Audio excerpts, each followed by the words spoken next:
qual é a realidade mundial em relação a dinheiro e onde que eu me encontro dentro dessa realidade. Esse sentimento de ressentimento, ele está muito ligado com depressão, por exemplo.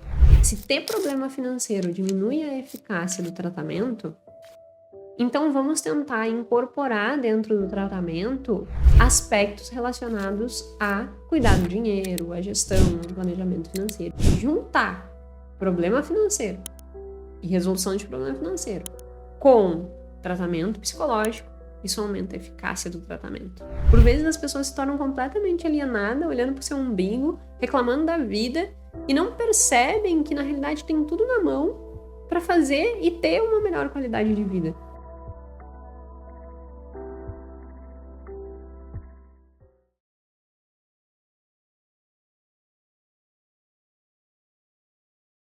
O meu objetivo no episódio de hoje é te dar um choque de realidade.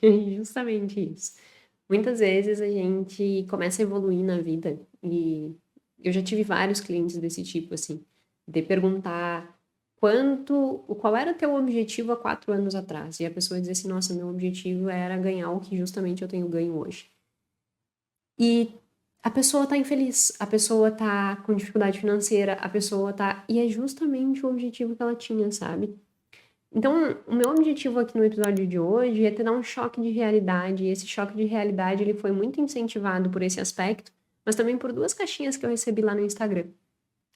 Provavelmente vamos dizer que a pessoa esteja aqui assistindo e não me leve a mal, no sentido de levar para o pessoal ou se sentir ferida com o que eu vou dizer, porque realmente a gente está aqui juntos para crescer e ir melhorando esse processo de tomada de decisão em relação com o dinheiro. Então, abrir os olhos para esse tipo de mentalidade é importante. Feito esse parêntese, a pergunta era sobre. Era bem assim a pergunta. Se tu sugere que a gente monte reserva de emergência e invista, o que vai sobrar? Então, o que sobra? Era assim, né? Com esse tom, assim, quer dizer, com esse tom. Não sei, né? Porque na casa quem respondeu era escrito, não era dito. Mas eu imagino com esse tom, nesse tom, tipo, o que sobra então? Percebe nessa fala que existe um ressentimento por trás? Uma sensação do tipo assim, hum, o que tu tá sugerindo não existe, porque não sobra dinheiro para fazer isso. Quando a gente tem esse sentimento de realmente assim, meio enojado até do que foi ali apresentado, né? Esse ressentimento em relação àquilo. Esse ressentimento, ele não contribui em absolutamente nada para chegar nos objetivos. Pelo contrário, ele te afasta. Porque tu não consegue enxergar soluções naquele caminho. Tu só olha problema, tu só olha aquele sentimento pesado, aquele sentimento, sabe? E aí tu perde contexto, sabe? É como se tu olhasse só pro teu umbigo e dissesse assim, minha vida tá uma porcaria e eu não consigo sair desse lugar e ainda estão me dizendo por aí que eu tenho que fazer reserva e investir. Mas de que jeito? Eu não consigo fazer isso.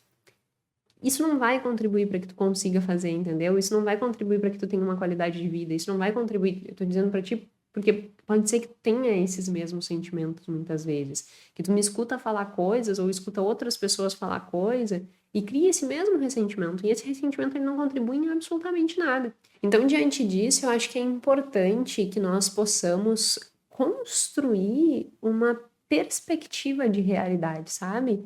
De olhar para a realidade, tanto da realidade que tu tinha para a realidade que tu tens hoje, e olhar também para a realidade mundial, para perceber onde é que eu tô dentro desse processo todo. Qual é o meu lugar dentro disso, não no sentido de te alocar num lugar, mas num sentido de perceber que talvez tu esteja como a minha cliente no exato lugar que tu gostaria de estar, só que tu não tá sabendo lidar com esse lugar e no final das contas tu tá pior do que tu imaginou que tu estaria. E além disso, tu não tem uma perspectiva de contexto para perceber que tu tá muito melhor que praticamente o mundo inteiro, que 99% dos brasileiros. Só que tu não tem essa consciência. Então, o que potencializa dentro de ti? Ressentimento. E aí eu acho que é importante a gente ter esse entendimento de contexto para que a gente comece a cair na realidade e a gente pare de reclamar e a gente busque soluções.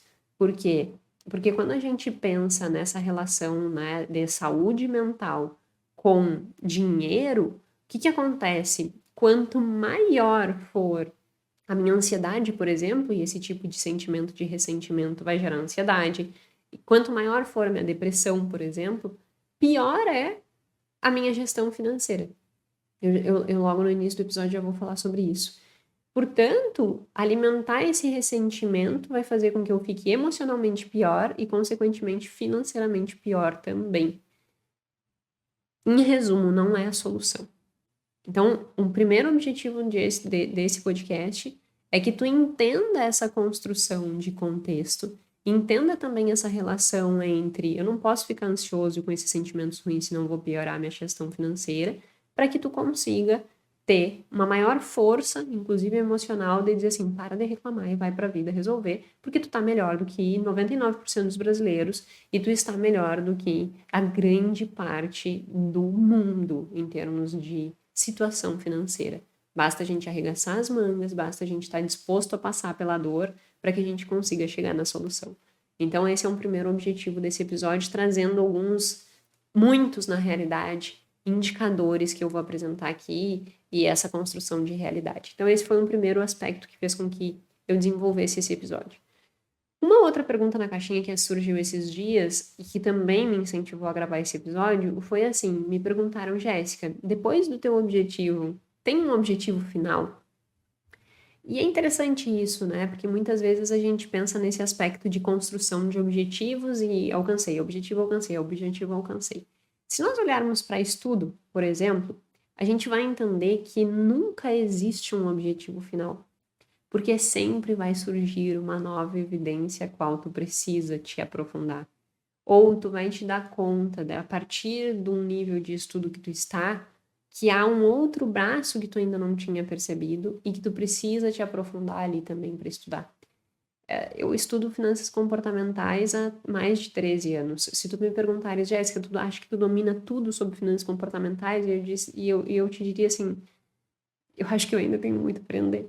Eu acho que eu ainda tenho muito a aprender. Porque a gente vai chegando em esferas que sempre tem mais uma porta para abrir, mais uma porta para abrir, mais uma porta para abrir, mais uma porta para abrir. E isso serve para os nossos objetivos. É o que o Kahneman diz, tudo que tu vê é o que há. Quando tu chega num próximo degrau, tu enxerga coisas que tu não via antes. Então isso te possibilita ter outros objetivos que tu ainda nem sabia que existiam. Por que isso me incentivou a também trazer esse aspecto de realidade, assim? Porque a gente tem que saber aproveitar mais esse subir da escada. Eu tenho que saber aproveitar mais o que eu estou estudando no momento, entendendo que aquilo vai me abrir portas para estudar outras coisas ali na frente. Mas eu não consigo estudar aquilo antes de ter passado pelo embasamento que eu estou estudando agora. Eu não consigo sair ganhando 1 milhão se eu não ganhei nem 1.000, entendeu?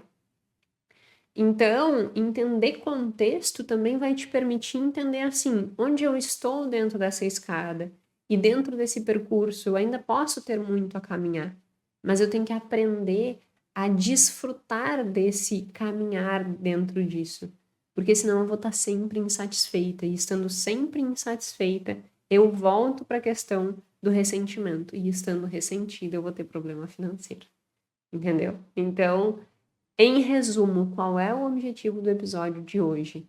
É eu te retomar esta relação saúde mental e dinheiro, porque eu não quero que tu fique ressentido. E segundo, te dar contexto para que tu pare de reclamar e para que tu faça o que precisa ser feito.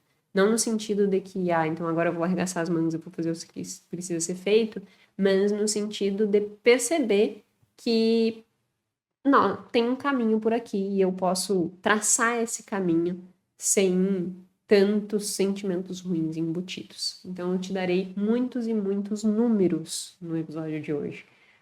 Eu vou falar de comportamento, mas vou falar muito de números, de estatísticas, de números globais e números interessantes que fazem com que a gente tenha esse entendimento. Qual é a realidade? No final das contas, a pergunta que a gente quer responder aqui é: qual é a realidade mundial em relação a dinheiro? E onde que eu me encontro dentro dessa realidade? Bom, se agora eu entendi onde eu me encontro, eu vou realmente parar de reclamar. Aproveitar o processo que é não ficar reclamando porque hoje eu ganho 1.000 e eu queria ganhar 1 milhão, não posso ficar reclamando disso, eu tenho que aproveitar esse processo e dizer assim, o que eu preciso aprender para passar para o próximo degrau. E dentro disso a gente vai galgando novos resultados. Então, em resumo, é isso que a gente quer trabalhar no episódio de hoje. No episódio 67º episódio do podcast Mais Que Finanças, podcast em que a gente fala muito mais do que números, nós falamos sobre comportamento financeiro. Meu nome é Jéssica Câmpara, sou doutora em finanças comportamentais. Toda terça-feira, às 19 horas, temos aqui um episódio novo, trazendo o que é de mais novo dentro das ciências comportamentais em relação ao dinheiro, né? De uma forma simples e aplicável para que tu também consiga aí melhorar a tua relação com o dinheiro. Enfim, sem mais delongas, vamos entender e responder a nossa pergunta desse episódio, que é onde eu estou no meio disso tudo e, a partir disso, o que eu tenho que fazer para parar de reclamar. Por que, mais uma vez, né, antes de entrar nas estatísticas em si, eu quero fazer quero retomar essa relação saúde mental com dinheiro. Porque justamente esse sentimento de ressentimento, ele está muito ligado com depressão, por exemplo.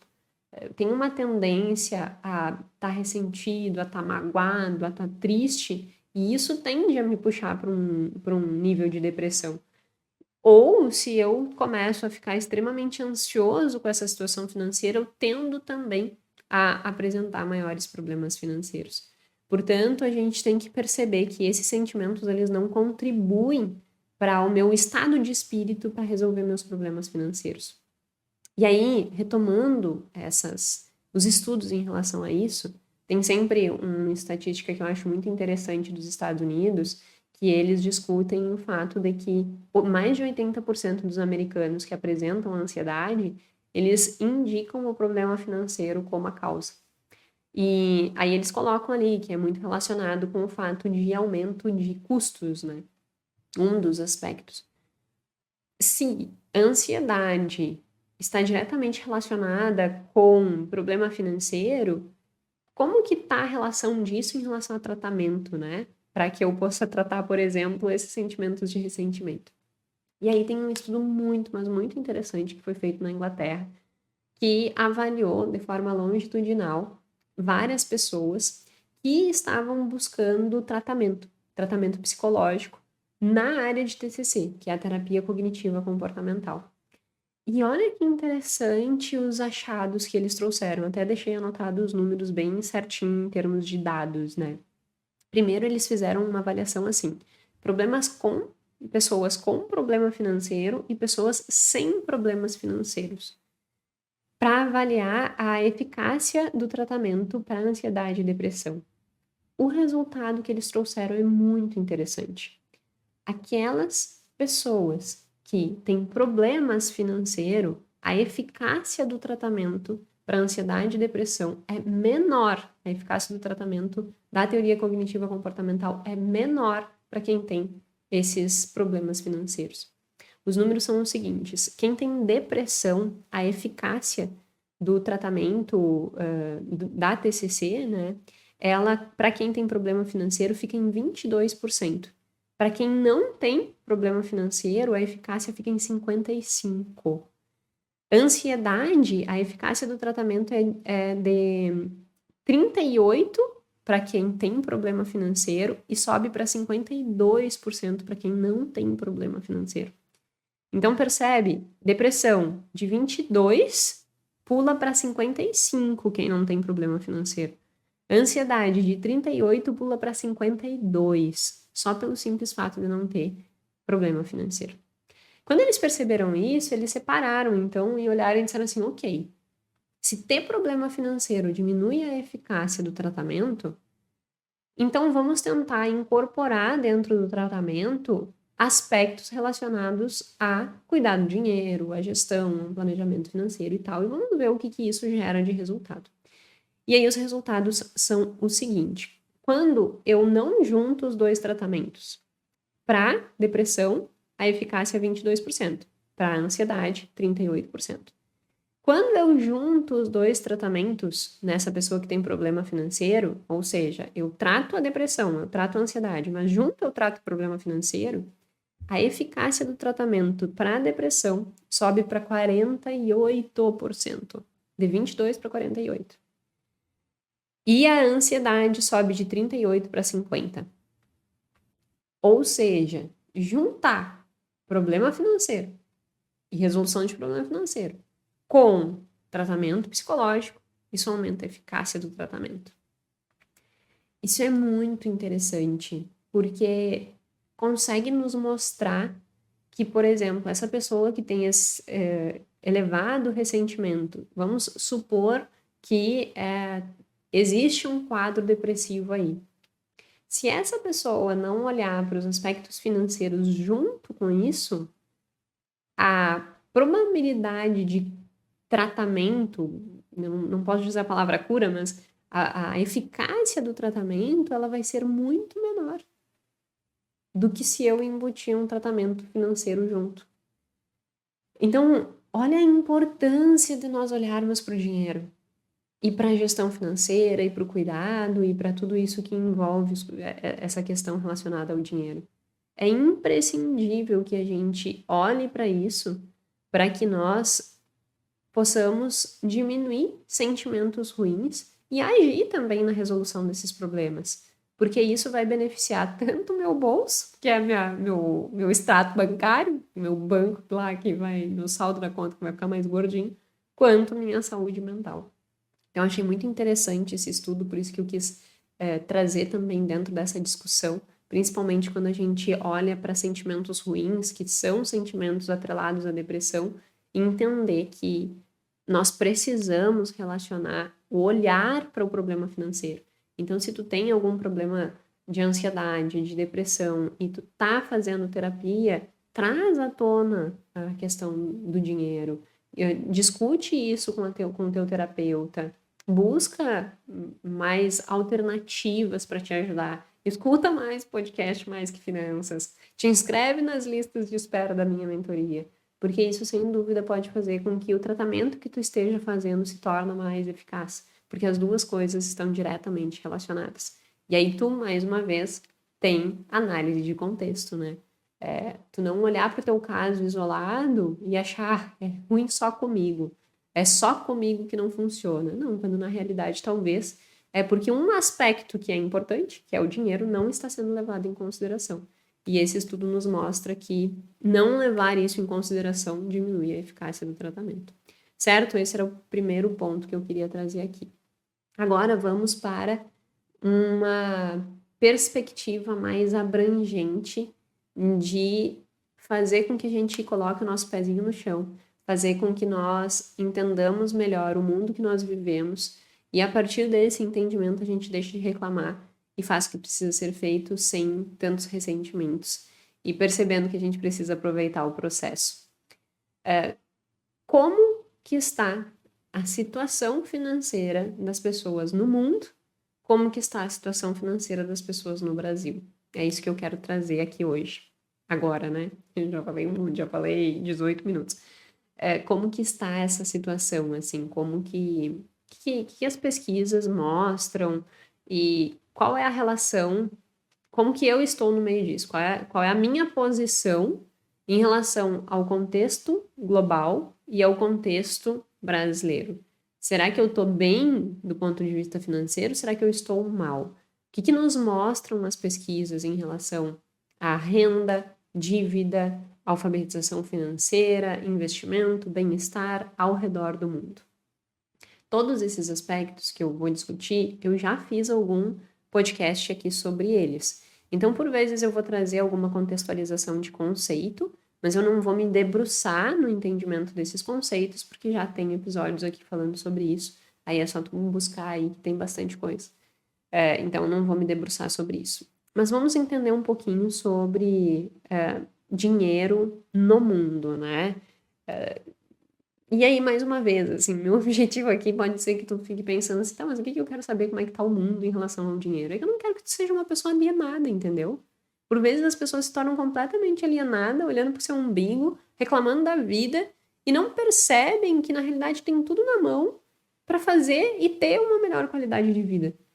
Só que ao invés de ter essa perspectiva e deixar de ser alienado, fica só olhando para o seu umbigo. E aí não tem essa perspectiva de contexto. E aí, ao não ter essa perspectiva de contexto, não consegue sair do buraco. Então, eu espero que, tendo essa perspectiva de contexto, tu consiga ter uma percepção mais real, sabe? Do que acontece no mundo. Dito isso, o que acontece? Há diversas instituições ao redor do mundo que estão preocupadas com as questões financeiras. Não são instituições não são pesquisas que necessariamente estão publicadas e avaliadas por pares. O que eu quero dizer com isso? Quando nós pegamos um estudo científico e ele é publicado numa revista, pega, por exemplo, uma revista renomada, a PNAS, que é uma das revistas que o Kahneman publica muito. Cada vez que a gente publica um artigo numa revista dessas, ele passa por um processo de avaliação. Como que funciona? O pesquisador vai lá, faz toda a pesquisa, que é extremamente longo esse processo de coleta de, primeiro, desenvolver todo o instrumento, depois coletar os dados, depois fazer a limpeza dos dados, depois analisar esses dados, escrever os resultados, fazer a construção ali em relação à conclusão que vai ser tirada daqueles resultados, a discussão, a comparação com outros estudos. Então, tudo isso leva um tempão. Feito isso, construiu o trabalho, é enviado para uma revista destas. Quando chega na mão dessas revistas, o avaliador, ele vai ser um avaliador anônimo. Então, assim, quando eu submeto um artigo para uma revista, quem está analisando o meu artigo não sabe que sou eu, para que a gente não tenha nenhum conflito de interesse. Então, a pessoa que está do outro lado não sabe quem é esse. A pessoa que está do outro lado não sabe o artigo do Kahneman, sabe? Entendeu? É uma pessoa que está lendo um trabalho que foi desenvolvido. A partir disso, eles pegam, no mínimo, 2 avaliadores que também não se conhecem e não se falam e enviam esse trabalho para avaliação. Por isso que a gente chama esse processo, essa etapa de avaliação dupla cega, que são 2 pessoas dupla cega, porque nenhuma vê a outra e elas também não veem quem está mandando. Eles fazem toda a avaliação do artigo, dizem se aquilo ali é metodologicamente adequado, se realmente aquela pergunta de pesquisa e a resposta a quais os autores chegaram é interessante para ser publicado naquela revista, se realmente tem uma contribuição. E aí eles vão fazendo os apontamentos deles ali, enviando ajustes quando necessário, enfim, vão lapidando até que esse trabalho ele fique muito refinado para ser publicado, ou eles rejeitam. Ou tem rodadas, né? Eu até acho que o artigo tá bom, mas tu tem que melhorar isso, isso e isso, fazer essa relação com isso, enfim.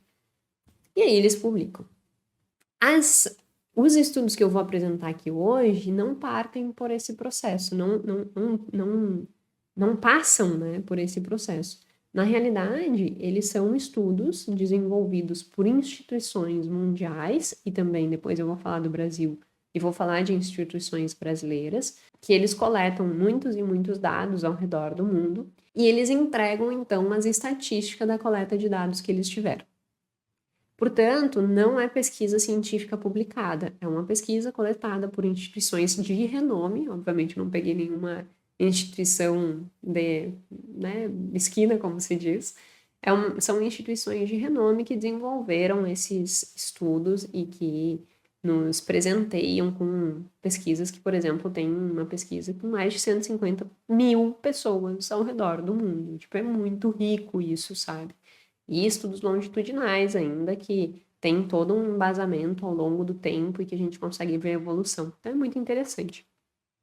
Dito isso, paralelo feito, então, para dizer que não são pesquisas realmente que são pesquisas validadas cientificamente, né, no sentido de publicadas em artigo científico, mas que elas têm a sua validade metodológica, que elas têm a sua representatividade e que elas nos servem para que a gente tenha essa percepção de contexto. Dito isso, vamos para alguns resultados apresentados pelo Banco Mundial que são muito interessantes.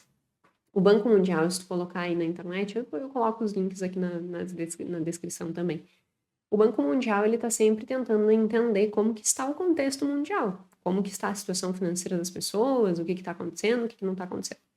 E aí, eles desenvolvem, né, alguns estudos e eles apresentam alguns dados. Então, Uma coisa interessante para a gente começar a avaliar sobre isso. Olha só, o Banco Mundial apresentou que 8,8% das pessoas que moram no mundo estão em situação de extrema pobreza. O que significa uma pessoa em extrema pobreza? Que ela ganha menos de 2,15 dólares por dia. Isso representaria para nós, como real, 10 reais por dia. Então, todas aquelas pessoas que ganham menos ou dentre, né, os 10 reais por dia, elas estão consideradas como extrema pobreza. E isso representa 8,8% da população mundial. Eu tenho quase absoluta certeza que você que está aí do outro lado da tela não está dentro dessa condição. Não ganha menos de 10 reais por dia. Porque se tu somares 10 reais por dia e multiplicares por 30, nós estamos falando de 300 reais por mês. Eu tenho quase absoluta certeza de que todas as pessoas que me seguem aqui, que me acompanham aqui, que têm um computador, que têm no mínimo um celular, que pode ser que não tenham assistindo no computador, mas tem um celular, ou tem uma televisão smart, que muitas pessoas também acabam, mesmo não tendo dinheiro disponível, estando numa situação complicada, tem lá a sua televisão smart. Eu falei no último episódio sobre o querer é um gigante em crescimento que o casaco ter não dá conta de cobrir. Muitas pessoas não têm condições e têm, né? Então, eu tenho absoluta... Não posso dizer absoluta certeza, porque pode ser que tu seja... que tu ainda não trabalhe, que tu ainda seja jovem, que tu ainda dependa do teu pai e tua mãe, e ainda assim tu também não teria disponibilidade só de 300 reais por mês. Então, eu tenho quase absoluta certeza que você não está entre esses 8,8% dos mais pobres no mundo. E aí a gente já começa a ganhar uma perspectiva de contexto. Tu já está melhor, tu já está entre os 90% que não estão dentro dessa condição. Que bom, não estamos numa condição assim. Mas vamos avançar um pouquinho. O próximo nível é pobreza. Então a gente sai da extrema pobreza e entra em pobreza. Pobre no mundo ganha 6,85 dólares no dia. Isso representa 33 reais no dia, ou seja, um salário de 1.051 reais. Isso representa 47% da população mundial. 47% da população mundial é pobre, ganha menos de 6,85 dólares por dia, o que representa 33 reais por dia, o que representa 1.051 reais por mês. Mais uma vez, eu tenho quase certeza que você não se enquadra dentro deste contexto. A não ser agora que você esteja fazendo um estágio, esteja em início de carreira, que realmente precisa passar por esse momento de estágio. Agora, se tu já trabalha com carteira assinada, o salário mínimo no Brasil é 1.400 e... eu anotei em algum lugar, acho que tá 1.412. Se eu não me engano é isso. Exatamente, 1.412. Salário mínimo. Então, provavelmente tu também não se encontra numa situação pobre. 47% das pessoas no mundo estão nessa situação. Por que eu estou enfatizando isso? Porque, mais uma vez, percebem que a tua sensação de ressentimento, de reclamação... E eu não estou dizendo que pode ser que tu esteja realmente numa situação não muito boa, entendeu?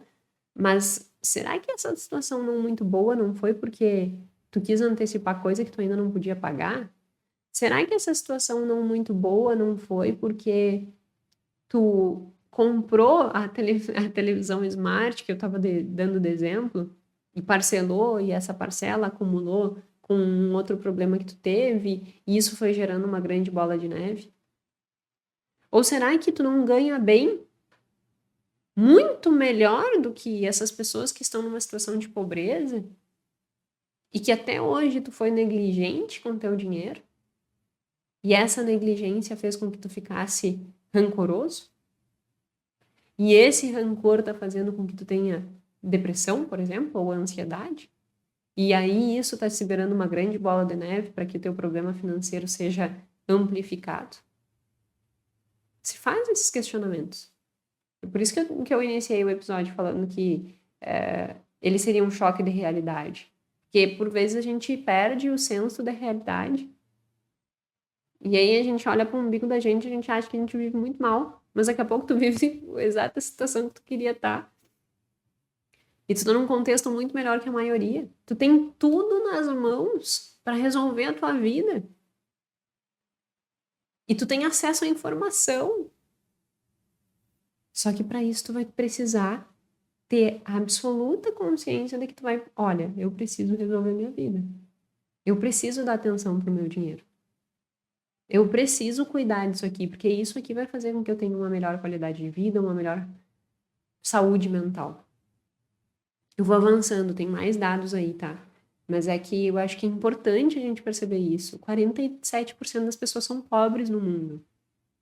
O Banco Mundial, ele coloca um gráfico dentro do site que é muito interessante. Ele coloca em cor, né? Como que tá a situação no mundo. E ricos são países, né? Rico em termos de renda per capita. Isso significa quanto que cada pessoa ganha naquele país em média.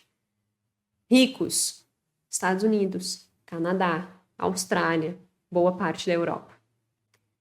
Renda média para alta, Brasil. Renda média para alta. Pobre, a maior parte se encontra na África. Extremamente pobre também, a maior parte se encontra na África.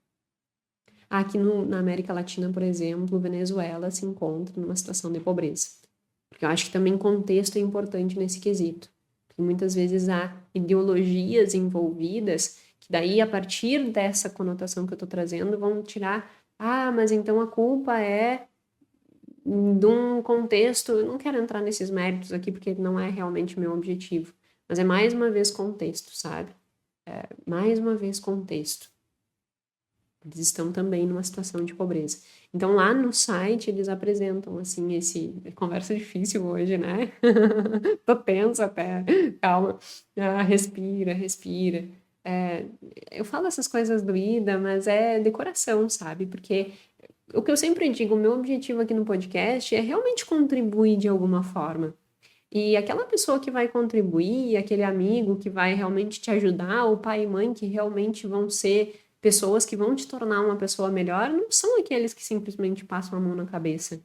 Mas é aquele que, por vezes, vem e dá um chacoalhão e diz, acorda pra vida. Até a Pituca latiu. Vou abrir a porta para ela, 1 minuto. Voltei, Pituca devidamente alimentada. Faz um exercício aí. Como eu disse, assim, por vezes eu tenho que ser aquela pessoa que vai te dar um acorda, menino, né? Aquela coisa que... tô batendo no microfone. Acorda, né? Reage, como quem diz, assim. Percebe o mundo que tu vive. Eu tenho que ser essa pessoa e eu tenho que te incentivar a fazer algumas análises da tua vida. Faz a seguinte análise. Pega teu salário e divide para te ver quanto que tu ganha por dia. Para que tu veja se tu ganha mais ou menos do que R$ 33 por dia. Tu vai te surpreender com o resultado. Provavelmente tu está entre as 53% das pessoas no mundo que não estão em situação de pobreza. Precisamos ter essa concepção, precisamos ter esse choque de realidade. Agora vamos olhar para a dívida. Se a gente olha para a dívida, eles fazem uma relação dívida versus PIB, né? Quanto do país tem dívida, das famílias tem dívida. E no mundo, a gente percebe que o nível de endividamento é bem alto, assim, em relação ao PIB. O que é o PIB?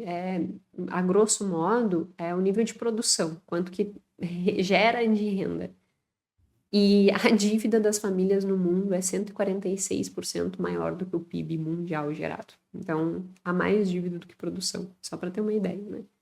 Agora vamos para outros conceitos interessantes para entender a avaliação no mundo. Tem várias pesquisas que se preocupam em avaliar a alfabetização financeira no mundo, algumas com um enfoque mais em conhecimento financeiro, e uma outra que é desenvolvida pela OCDE, que realmente se preocupa com a alfabetização, vinculando atitude, comportamento e conhecimento. Quais são os resultados que elas nos trazem, que são bem interessantes? Uma pesquisa realizada com essa concepção mais de conhecimento, ela mostra que das pessoas que foram avaliadas, 48% possuem conhecimento financeiro. Ou seja, eu sei o que é inflação, eu sei o que é taxa de juros, eu sei o que é risco, eu consigo entender esses conceitos e consigo, até certo, me defender dessas questões, né? Então, 48% elas realmente acertam essas questões. Uma outra pesquisa que é muito mais abrangente, que é a pesquisa que realizou com 140 mil pessoas no mundo, ela só é um pouco antiga, mas ela traz um resultado semelhante. Ela diz que 33% dos adultos no mundo são alfabetizados financeiramente. Olha que pouco. 33% das pessoas no mundo têm conhecimento financeiro. O resultado do Brasil é 35%. Ou seja, nós estamos na média. Se em termos de renda, depois eu vou dizer, né? Mas se em termos de renda a gente está um pouquinho acima, porque o salário mínimo já é um pouquinho acima do que é a pobreza mundial, em termos de alfabetização financeira a gente está ali dentro, assim, sabe? O que significa que nós não temos muito conhecimento financeiro. E aí, se a gente olha para alfabetização, né, a gente tem um resultado bem semelhante também. A gente não tem conhecimento e juntando comportamento e atitude também não está bom. Quando a OCDE ela faz a pesquisa, e é uma pesquisa super atual, publicada agora em 2023, agora não, né, nós já estamos em 2024, mas foi publicada em 2023, eles mostram que juntando os três construtos, o nível de alfabetização financeira propriamente dita no mundo é de 34%. E que no bem-estar, quando a gente avalia essa questão de segurança, de saber gerir o dinheiro, de ter reserva de emergência, de ter uma boa perspectiva para o futuro, de 100 pontos, que seria o máximo, em média as pessoas atingem 42%. Então, que a gente não tem tanto bem-estar financeiro assim também. Eu não tenho conhecimento, não tenho atitude, eu não tenho comportamento. Então, eu também não tenho bem-estar. Tem uma pesquisa da Luzard, que é uma das pesquisadoras mais renomadas do mundo, ela é dos Estados Unidos, que ela investiga essas relações entre alfabetização financeira e bem-estar. E olha que interessante os dados que ela mostrou. Mais uma vez eu anotei para não perder os números, né? Ela disse que dentro dessa pesquisa que ela realizou, ela é mais focada nos Estados Unidos, essa não é mundial, mas aquelas que acertaram, né, no caso, menos de 25% das questões de alfabetização, ou seja, de conhecimento financeiro, no caso, que tem baixo nível de conhecimento financeiro, elas têm 4 vezes mais probabilidade de não pagar a conta, 3 vezes mais probabilidade de ter dívida, 3 vezes mais probabilidade de ter vulnerabilidade financeira, fragilidade financeira, 4 vezes mais probabilidade de não ter reserva para cobrir no mínimo um mês nas despesas fixas e 7 vezes mais tempo pensando em dinheiro. Isso aqui é muito interessante. Olha só, se eu tenho baixo conhecimento financeiro, eu fico mais tempo pensando 7 vezes mais pensando sobre dinheiro, me envolvendo com esses quesitos. É aquela velha coisa, né? A repetição te torna experiente e capaz e ágil. Quando tu não tem trato com dinheiro, quando tu não tem conhecimento, tu te envolve muito mais. E eles dizem que, em média, essas pessoas se envolvem 20 horas semanais. Essas que respondem, que responderam as questões com um nível de acerto menor que 25%. Aí, mais uma vez, a gente liga com o que a gente havia falado antes, né, no início do episódio. Que se eu penso mais, minha ansiedade sobe mais. Não que as pessoas então eu penso em dinheiro, vou ser mais ansiosa. Não, mas nesse aspecto aqui, o pensamento é em relação ao problema, né?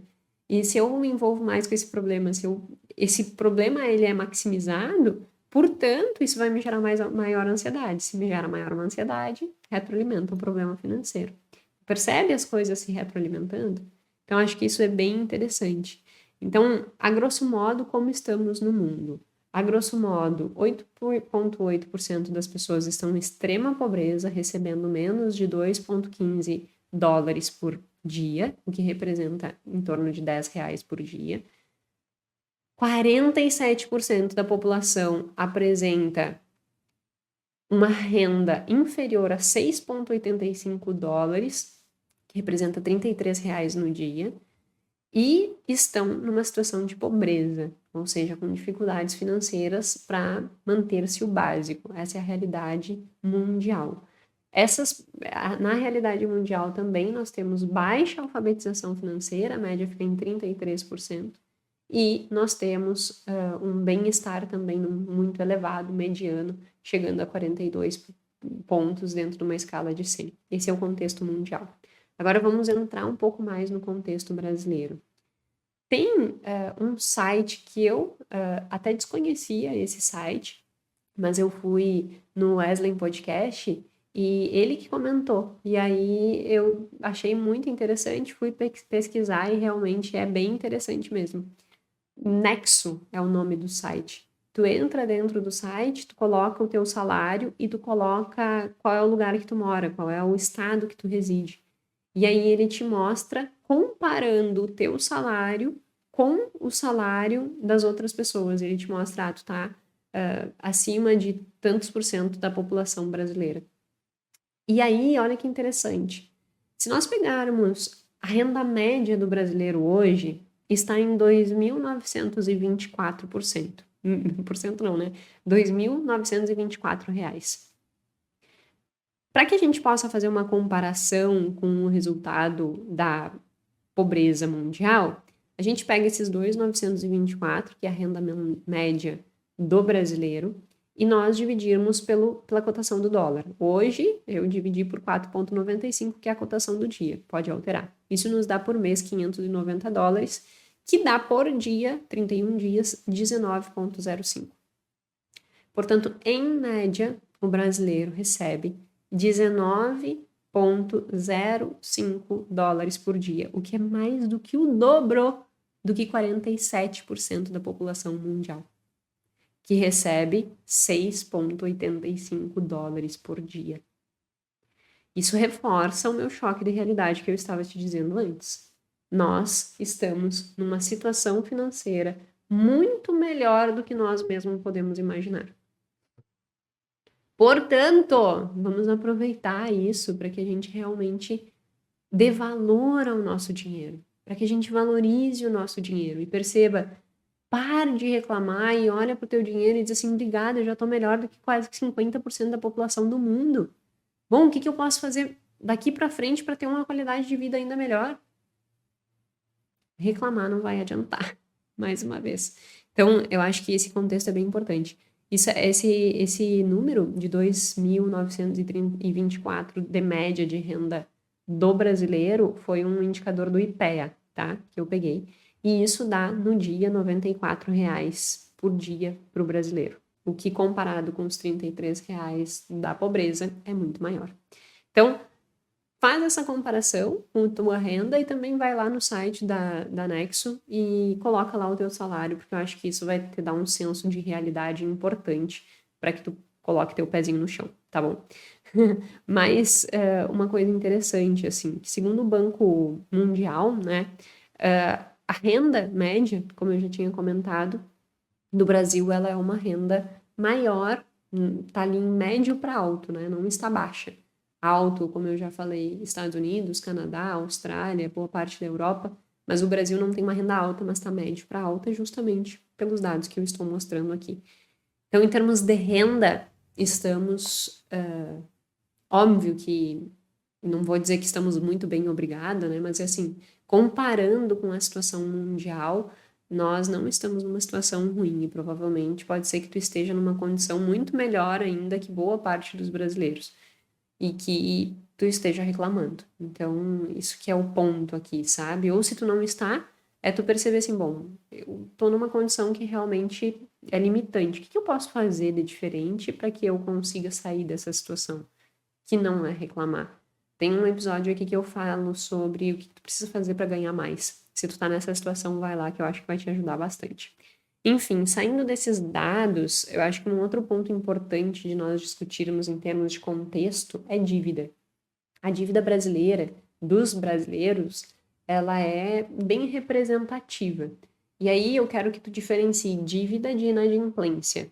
Dívida é quando eu tenho uma conta e eu tenho que pagar aquela conta. Eu tenho uma parcela, por exemplo, no cartão de crédito. Inadimplência é quando eu atraso essa dívida. Então eu atrasei e aí eu tô inadimplente. Tem uma pesquisa que é publicada mensalmente pela CNC, que se chama PEIC, que é Pesquisa de Endividamento e Inadimplência.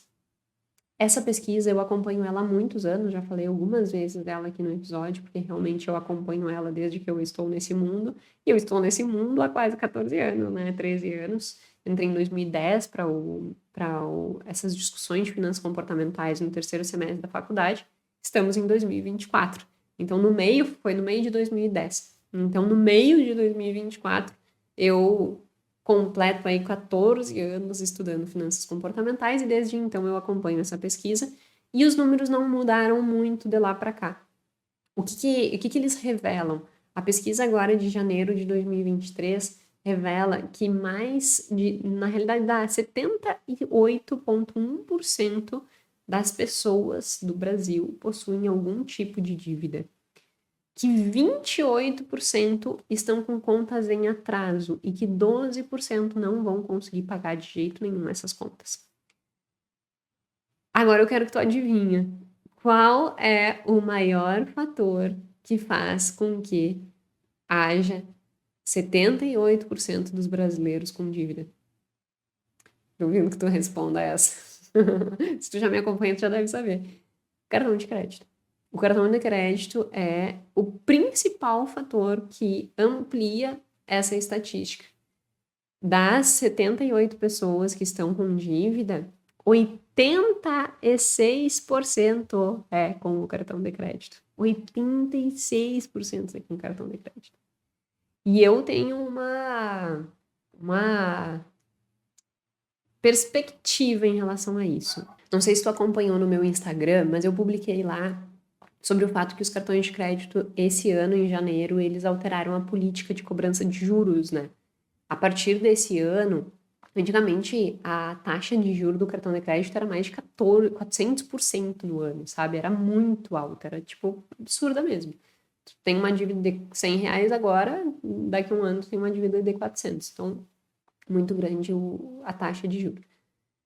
Aí, a partir de agora, a taxa de juro pode ser no máximo 100%. Então, se tu tem uma dívida de 100, a tua dívida tem que ser no máximo 200. Eles não podem mais colocar essa taxa de juro tão abusiva assim. E aí eu tenho uma perspectiva polêmica em relação a isso. Se hoje temos no Brasil 78% das famílias endividadas e 86% disso é com o cartão de crédito, com essa redução da taxa de juro do cartão de crédito, eu acho que o nível de endividamento vai aumentar, não de inadimplência, de endividamento. Mais pessoas vão fazer uso desta ferramenta para comprar suas coisas. Por que que eu tenho essa perspectiva?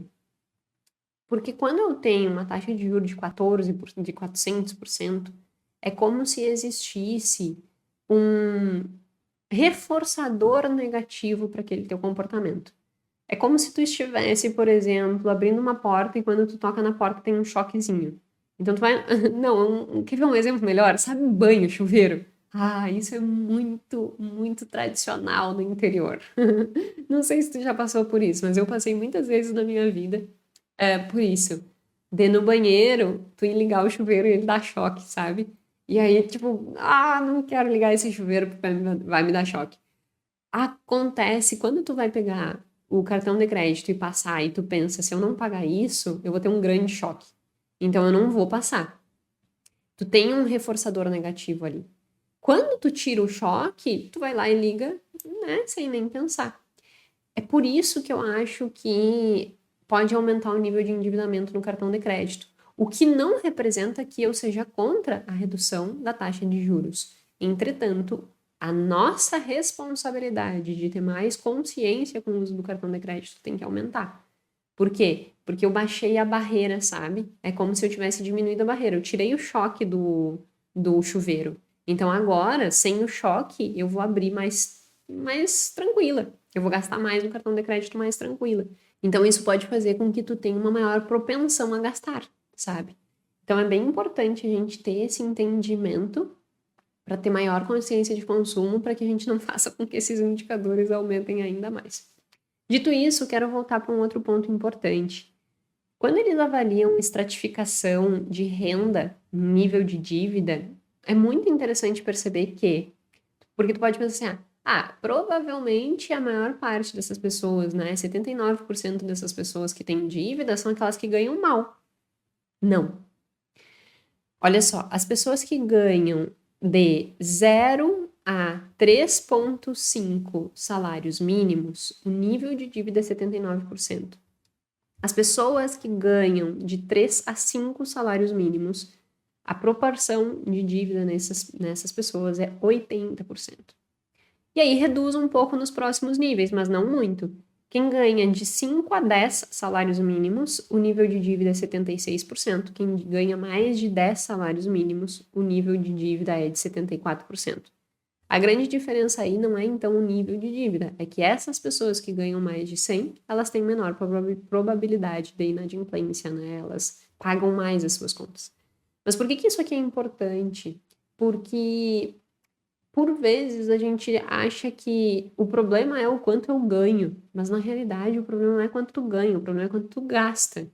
Tu tem que sempre viver dentro da tua condição, embora isso seja bem difícil, por causa de todos os problemas comportamentais que eu já falei aqui, né?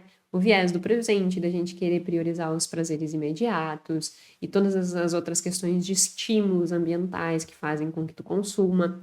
Mas é importante a gente perceber que não interessa o quanto eu ganho, mas sim quanto eu gasto, porque se eu aprender a lidar com esses aspectos comportamentais, eu vou ganhando mais e eu vou realmente ficando mais rico.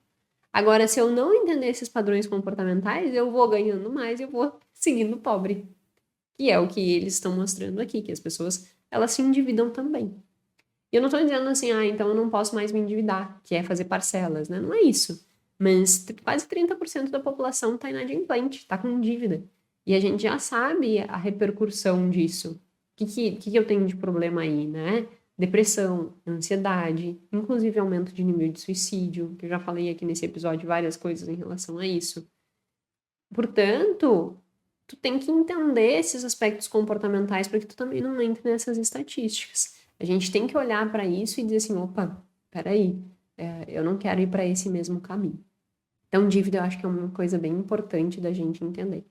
E a partir desse entendimento, a gente vai para uma última pesquisa que nos dá também essa perspectiva de contexto, que é uma pesquisa realizada pela Ambima, que é como se fosse a Associação de Mercado de Capitais do Brasil, né? Ela tem uma inserção muito grande em relação a pesquisas e tal, e uma das pesquisas que ela desenvolve é o raio-x do investidor.